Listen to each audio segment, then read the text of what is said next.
জ্ঞানী গুণী ভাইয়েরা, বাবারা, বন্ধুরা, নবীজির ইন্তেকালের পরে আবু বকর সিদ্দিক 1 নম্বরের খলিফা, 1 নম্বরে মসজিদের নববীর ইমাম।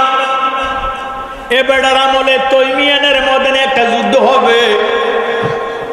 ওই যুদ্ধের জন্য আগামীকালকে যুদ্ধটা হবে। আবু বকর সিদ্দিক মসজিদে নববীর মধ্যে চোখের পানি ফালাইয়া এশার নামাজ আদায় করিয়া চোখের পানি ছাড়ি দিয়া ডাক দিয়া কয়, সাহাবারা, ও নবীর পাগল সাহাবারা, কে আছেন গো, কে আছেন গো? আজকের নববীতে আগামীকালকে তৈমিয়ানের ময়দানে একটা যুদ্ধ হবে। ওই যুদ্ধের মধ্যে সকল সৈনিকের পুরা হয়ে গেছে, একটা সৈনিকের অভাব আছে। যেই সৈনিকটা সবার আগে আগে ইসলামী পতাকা লইয়া তরবারি লইয়া তৈমিয়ানের ময়দানে যাইব, ওই সৈনিকটারে এখনো পাওয়া যায় নাই। আল্লাহু আকবার, আল্লাহু আকবার। সুন্নি মুসলমান সাহাবারা যুদ্ধ করবে, সৈনিক কয়জনের অভাব? একটু আওয়াজ দিয়া কর। একজন সৈনিকের অভাব, যে সৈনিকটা সবার আগে যাবে। এবার আবার ডাক দিলেন, ও নবীর পাগল সাহাবারা, আজকের ময়দানে, আজকের মজলিসে, আজকের জামাতে কে আছেন এমন একজন নবী প্রেমিক আল্লাহওয়ালা? আগামীকালকে যুদ্ধ হবে ফজর নামাজের পরে তৈমিয়ানের ময়দানে। এই একটা সৈনিকের অভাব আছে। এ হাজার হাজার মুসল্লিদের ভিতরে আসেননি এমন কোন সৈনিক নবীর প্রেমে মোহাব্বতে ওই যুদ্ধের মধ্যে শরীক হওয়ার জন্য। সমস্ত সারাটা মসজিদে নববী নীরব নিস্তব্ধ হয়ে গেছে, কোনো সারা শব্দ নাই। একবার বললেন, দুইবার বললেন, তিনবারের সময় আকরাম নামক একজন নবীর পাগল সাহাবা, মারহাবা কর, আরো জোরে সোরে কর না মারহাবা। আকরাম নাম কি? ওয়াজ বাড়িতে লইয়া যাই, একটু অন্তর রাখেন। যদি মনোযোগ দিয়ে থাকেন তাহলে ইনশাল্লাহ ওয়াজটা আপনাদের অন্তর রেকর্ড হয়ে যাবে। জোরে সোরে মারহাবা। আকরাম নামক সাহাবা দুইটা হাত এইভাবে বাড়াইয়া ডাক দিয়ে কয়, হুজুর, আগামীকালকে যুদ্ধের ময়দানে সবার আগে আমি যাওয়ার জন্য রাজি আছি, তবে আমার শর্ত আছে। কি আছে শর্ত? আবু বকর সিদ্দিক চোখের পানি ফালাইয়া ডাক দিয়ে কয়, বাবা আকরাম, তুমি আমার সামনে আসো। এত হাজার হাজার মুসল্লির ভিতরে আল্লাহ বুঝি তোমারে কবুল করেছে। কি শর্ত তোমার আমারে একটু জানাইয়া দাও। তুমি আমার সামনে আসো। আকরাম এবার ডাক দিয়ে কয়, হুজুর গো, আপনি নবীজির শ্বশুর, 1 নম্বরের সাহাবা, ইগো আমি আপনার কাছে দোয়া চাই। আমি যাওয়ার জন্য রাজি আছি যদি আল্লাহ আমারে 1 নম্বরের শহীদি দরজা দান করে দেয়। কি দরজা? কি দরজা? শহীদ হওয়া মানে জীবন বিসর্জন দেওয়া, যুদ্ধের ময়দানে মরে যাওয়া, জীবন বিসর্জন দেওয়া। আকরাম চাইতেছে যুদ্ধের মধ্যে শহীদ হইতো, মারহাবা কর। যদি শহীদ হয় তাহলে সে যাবে, শহীদ না হইলে যাবে না। আমাদের দেশে যদি এখন সুন্নি ওয়াহাবি যুদ্ধ লাগে তো আমি যাইতে রাজি আছি, তবে আমার শরীরের মধ্যে একটা টোকা করতে পারবে না। কথা কর ঠিক? আকরাম এই কথা যখন রাখলে, আবু বকর সিদ্দিক ওনার হাত মোবারকটা আকরামের মাথার মধ্যে রাখলেন। বিনায়া বিনায়া কান্দে, ডাক দিয়ে কয়, আকরাম রে, আমার এই হাতের দ্বারা নবীজিরে ওযু করাইয়া দিছি, সুবহানাল্লাহ, নবীজির দাড়ি মোবারক আছড়াইয়া দিছি। এই হাতের দ্বারা নবীজিরে আমি অনেক খেদমত করেছি। মোজা মোবারক ফরাইয়া দিছি, মাথা মোবারক আশ্রাইয়া দিছি, দাড়ি মোবারক আশ্রাইয়া দিছি, তেল গায়ে মালিশ করে দিছি। এই হাতটা গায়ের সোরার মধ্যে সাপে ধ্বংস করতে বলি, ইরে গায়ের সোরার মধ্যে যখন ঢুকার জন্য গর্তের মধ্যে চেষ্টা করছে, সমস্ত গর্তগুলা আমি আমার ফাগড়ি দিয়ে বন্ধ করছি। একটা গর্ত বন্ধ করতে পারি না, ছিদ্রটারে বন্ধ করতে পারি না, হাত দিয়ে এইভাবে আমি ধরে রাখছি। আমার হাতের মধ্যে অসংখ্য কামড় সাপড়ে দিছে, তবুও আমি হাতটা টান দেই নাই। এই হাতের দ্বারা নবীজিরে কষ্ট দেওয়া যাবে না, সাপে যাতে নবীজিরে কামড়াইতে না পারে, গর্তের ভিতরে যাতে ঢুকতে না পারে, ছিদ্রটার মধ্যে হাত দিয়ে বাধা দিছি। সাপে আমার হাতের মধ্যে কামড়াই কামড়াইছে, কিন্তু আমি নবীজিকে কামড়াইতে দেই নাই। আমার নবীজি থুতু মুবারক যখন আমার হাতের মধ্যে লাগাইছে, সাপের বিষটা পানি হইয়া গেছে। দয়াল নবী, নূরের নবী গো, আপনি নবী আমার জীবনের জীবন। আল্লাহর নবী, নূরের নবী গো, আপনি নবী আমার জীবনের রহমতাল লিল আলামিন। আপনি উম্মতের জাবিন, গুনাহগারে উম্মতের আপনজন। আল্লাহর নবী, নূরের নবী গো, আপনি নবী আমার জীবনের। আমরা নবীজিকে জীবনের চেয়ে ভালোবাসতে চাই কি চাই না? তাহলে নবীজি তো জীবনের জীবন। একটু জবান রাখ খুলে বলেন, আল্লাহর নবী, নূরের নবী গো, আপনি নবী আমার জীবনের। দেখাই আপনার মুজিজা, ভাগ্যবতী বিবি খাদিজা, সপিয়া দিল জীবন আর জৈবন। দেখাই আপনার মুজিজা, ভাগ্যবতী মা খাদিজা, সপিয়া দিল জীবন আর জৈবন। মাল দৌলত যাহা ছিল, শরণে বিলাইয়া দিল, বানাইল জীবনের আপন। আল্লাহর নবী, নূরের নবী, আপনি নবী আমার জীবন। আল্লাহর নবী, নূরের নবী গো, আপনি নবী আমার জীবনের। যে দেখলো আপনার স্বপ্নে, কিসে? যে দেখেছে আপনার স্বপ্নে, ভুলবে না তার জীবনে, সদায় সে যে করে নাম শহরণ। এই আশাতে জালালি শরণ ধরলাম কালিয়াপুরি, ফার করিও নবী উম্মত আপন। আল্লাহর নবী, নূরের নবী গো, আপনি নবী আমার জীবনের জীবন। আল্লাহর নবী, নূরের নবী গো, আপনি নবী আমার জীবনের। আপনি আমরার জানের জান। নবীজি আমরার জানের জান কিনা? আপনি আমরার জানের জান। আপনার শানে গাইব গান, গাইতে গাইতে জালালি হয়ে যেন মহরম।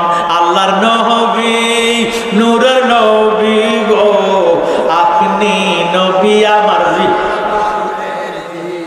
আবু বকর সিদ্দিক ওনার হাতটা বাহির কইরা আকরামের মাথার মধ্যে লাগাইয়া ডাক দিয়ে কয়, আকরাম, এই হাতটা সাধারণ হাত নয় রে, এই হাতের দ্বারা নবীজির সেবা যত্ন করেছি, এই হাতের মধ্যে সাপের কামড় খাইছি, তবু আমি আল্লাহর হাবিবরে সাপে কামড়াইতে দেই নাই।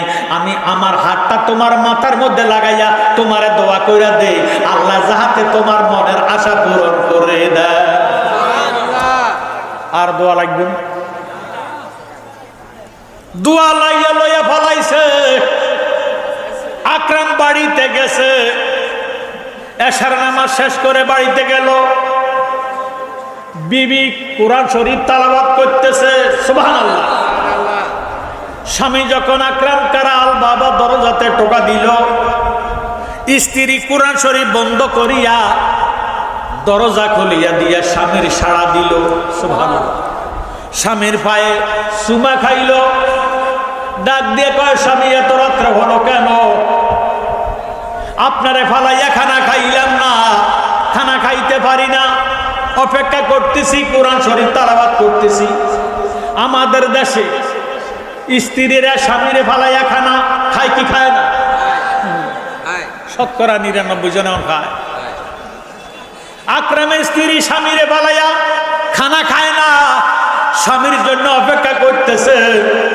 এমন টাইমে স্বামী আকরাম ডাক দিয়ে কয়, বিবি গো, তোমার ভাগ্য ভালো, কপাল ভালো, তোমার জীবন সার্থক, তুমি হতে যাচ্ছ শহীদানের স্ত্রী, তুমি হতে যাচ্ছ শহীদানের স্ত্রী।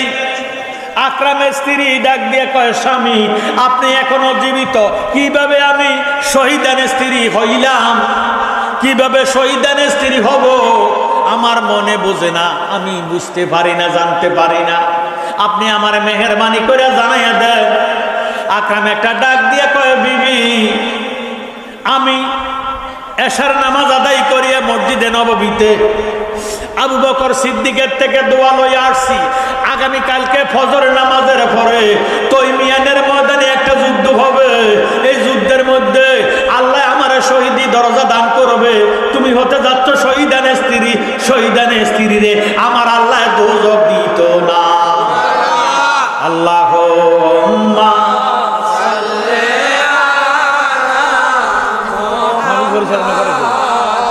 ওয়ালা আলে মুহাম্মাদ ওয়ালা, আমার ঘরে কে আছেন? রেডি রাখো।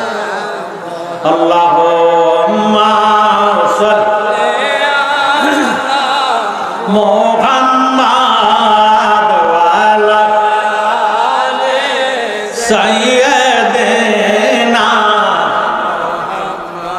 আকরামের স্ত্রী ডাক দিয়ে কয়, স্বামী আমার কি শুনাইলে? বিয়ে করলে এখনো আমি মা হতে পারি নাই, কার দিকে চাইয়া আমি জীবন কাটাইব, কার জন্য অপেক্ষা করব? সারা রাত্র স্বামী স্ত্রী কথাবার্তা বলতেছে। আকরাম ডাক দিয়ে কয়, বিবি তুমি কি হাদিস শরীফ জানো না? লা ইউমিনু আহাদুকুম হাত্তা আকুনা আহাব্বা ইলাইহি মিন ওয়ালিদিহি ওয়া ওয়ালাদিহি ওয়ান নাসি আজমাইন, রাওয়াহুল বুখারী ও মুসলিম। কেউই মুমিন হইতে পারবে না যেই পর্যন্ত আমার দয়াল নবীরে দম জম মন প্রাণ স্ত্রী পুত্র ভাই বন্ধু নিজের জীবনের চেয়ে বেশি ভালো না বাসবে, এই পর্যন্ত মুমিন হতে পারবে না। এই জন্য যারা নজদি মার্কা আছে, বাংলাদেশের নজদি মার্কা আছে কি নাই? এই দিনের ইমান নাই, কারণ এরা নবীজিকে ভালোবাসতে জানে না। কথা কোন ঠিক নেই, ভালোবাসতে জানে না। হুব্বুর রাসূল মিনাল ঈমান, নবীজির মুহাব্বতের নাম হলো ঈমান। জোরে সোরে বলেন সুবহানাল্লাহ। বিবি ডাক দিয়ে কয়, স্বামী কইও না, আল্লাহ রাসূলের মুহাব্বতের চেয়ে তোমার মুহাব্বত আমার কাছে বেশি না। সুবহানাল্লাহ।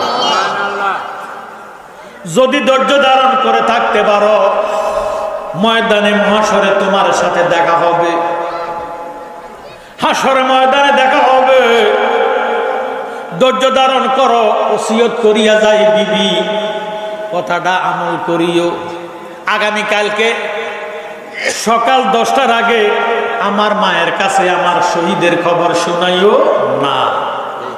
মায় যদি জানতে পারে আমারে বিদায় দিত না, মায় যদি বিদায় না দেয় আমার কপাল মন্দ হইব, শহীদি দরজা আমার নসিব হবে না। ওই আমি যাই দিকে চাই, মাকে দেখি অন্যরে কিছুই দেখি না, মায়ের মতো না। আমরা তো সব মা ফালাইয়া স্ত্রীরে বেশি আদর করে, কথা কয় না। মায়ের মোহাম্মত চলে যায় স্ত্রীর ভিতরে। আয় হায়, 1 নম্বর ফালাইয়া প্রধানমন্ত্রী ফালাই শহীদের টানাটানি করস। সাধনা সাধনা কর যত সাধনা, বড় সাধনা তোমার ঘরের বাহনা। সুবহানাল্লাহ। মা বাবার ভাত খাবায় না, মসজিদের প্রথম কাতারে যায় নামাজ পড়ে, আছে কি নাই? গাল ছাপা বড় দাঁড়িয়ে রাখি, মা বাবার ভাত খাবায় না, আছে কি নাই? মুসল্লিগিরি দেখা। এই জন্য আল্লাহ বলেছেন ফাওয়াইলুল লিল-মুসাল্লিন। ঠিক আছে, জ্ঞানী গুণী ভাই বাবারা বন্ধুরা, আকরাম চলে গেলেন যুদ্ধের ময়দানে। মসজিদে নববীতে যাইয়া ফজর নামাজ আদায় করিয়া ইসলামী পতাকাটা হাতে লইয়া, তরবারিটা লইয়া, একটা দমর দিয়া ময়দানে তৈমিয়ানের মধ্যে চলে গেলেন। 70টা কাফের মাইরা নিজে শহীদ হইয়া গেছে। কয়টা কাফের মারছি? একজনে 70টারে খতম করছে। কারণ নিজের জীবনের মায়া করে না। কথা কোন ঠিক নেই? 70টা কাবের মায়েরা নিজে শহীদ হয়েছে। আকরামের মার অন্তরে খবর আছে কি নাই? বিদেশে রাজ্যে যারো পুত্র মারা যায়, পশু পাখি না জানিতে আগের জানে মা। সুবহানাল্লাহ। মা ফজরের নামাজ পড়িয়া কোরআন শরীফ তালাওয়াত করে, ফুত কিন্তু ফজরের নামাজের পরে শহীদ হইছে। কথা কয় না? ছেলে কিন্তু ফজর নামাজ পড়িয়া শহীদ হইয়া গেছে। এখন মায় ডাক দিয়ে কয়, বউ গো বউ, আমার শরীরের মধ্যে মনে হয় যেন আগুন জ্বালাইয়া দিছে, শরীরটা শুধু জ্বালা পোড়া করে, কলিজাটা আমার সিট মারে, আমার কাছে কেন ভালো লাগে না, আমার কাছে কেন শান্তি লাগে না, তোমারে দেখি আমার ফুট কই। এবার আকরামের স্ত্রী ডাক দিয়ে কয়, মা আপনার ভাগ্য ভালো, কপাল ভালো, আপনার জীবন সার্থক। গত রাত্রে আবু বকর সিদ্দিকের থেকে আপনার প্রতি 1 নম্বরের শহীদি দরজা খুলিয়া মা ফজর জামাতে চলে গেছে। এখন বোধহয় তৈমিয়ানের ময়দানে আছে, বোধহয় শহীদ হইয়া গেছে। এতক্ষণ বোধহয় নাই, আপনি হইয়া গেছেন শহীদানের মা। শহীদানের মারে আল্লাহ দুজক দিত না। আকরামের মা পুত্র সুখী হইয়া দৌড়াইতেছে, আউলা কাছে পাগল বেশে, কোন দিকে যুদ্ধের মাঠ, কোন দিকে তৈমিয়ানের মাঠ, এবিডি জানা না চিনে না, আউলা কাছে দৌড়াইতেছে। হঠাৎ করে দেখতেছে ইসলাম জগতের 4র্থ খলিফা আনা মাদিনাতুল ইলমে ওয়া আলিউন বাবুহা, আলী কারামুল্লাহ ওয়াজহু আসতেছে।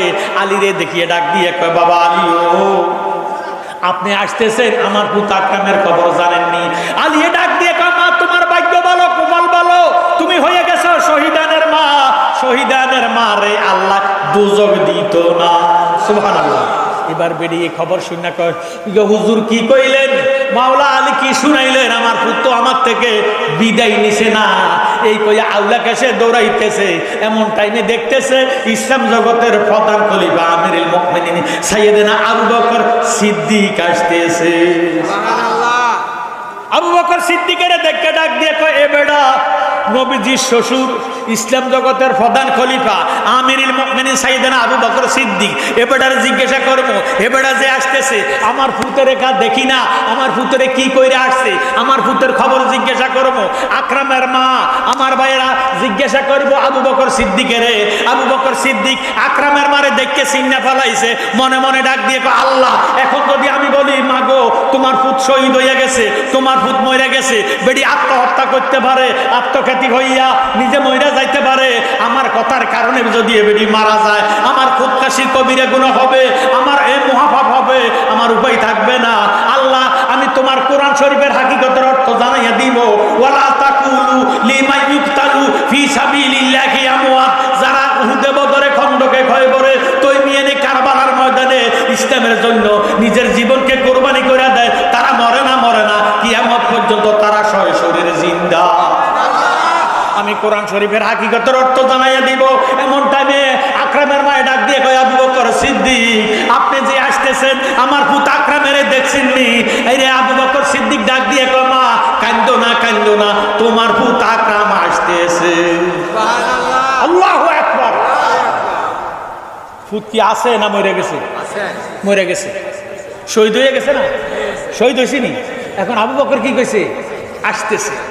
এমন টাইমে আবু বকর সিদ্দিক চলে গেল, উমর আসতেছে। উমরকে দেখিয়া আকরামের মায়ে ডাক দিয়ে কয়, বেটা হাফসার আব্বা, নবীজির শ্বশুর, ইসলাম জগতের 2য় খলিফা, এবারে জিজ্ঞাসা করবো আমার পুতের খবর। এমন টাইমে উমরকে দেখিয়া জিজ্ঞাসা করিব লাগে, আমার আল্লাহ ডাক দিয়ে কয়, জিব্রাইল রে, উমর হাকিকত বলবে না, আমার আবু বকর হাকিকত বলিয়া দিছে।